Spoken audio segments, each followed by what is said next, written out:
بسم اللہ الرحمن الرحیم۔ ایک ہی سوال کیا گیا کہ بیٹھ کر نماز تراویح ادا کی جا سکتی ہے یا نہیں۔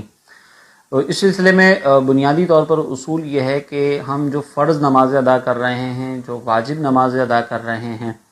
ان کے لیے قیام تو فرض اور واجب ہوتا ہے، لیکن اگر اس کے علاوہ کوئی نماز ادا کی جا رہی ہے تو اس کا قیام فرض نہیں ہوتا۔ اسی بنیاد پر نماز تراویح کے اندر قیام کرنا یہ ایک بہتر عمل ہے، اور بیٹھ کر تراویح ادا کرنا یہ مکروہ تنزیہی اور ناپسندیدہ عمل ہے۔ اور اس میں اگر ظاہر ہے بیٹھ کر اگر نماز تراویح ادا کی جائے گی تو اس سے ثواب میں بھی کمی ہوگی، لہٰذا اگر کوئی شخص بہت زیادہ تھکا ہوا ہو یا بڑھاپے کی وجہ سے وہ ساری رکعاتیں بیٹھ کر کھڑے رہ کر ادا نہ کر سکتے ہوں،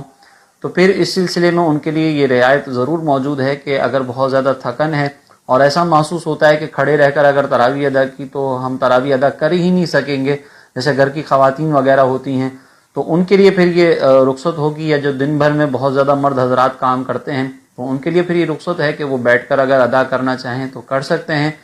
لیکن اگر کوئی نارمل سچویشن ہے، کوئی ایسا پرابلم نہیں ہے، کوئی تھکاوٹ نہیں ہے، تو پھر بہتر یہ ہوتا ہے کہ کھڑے رہ کر ہی نماز تراویح ادا کی جائے گی۔ لیکن بہرحال اگر کوئی شخص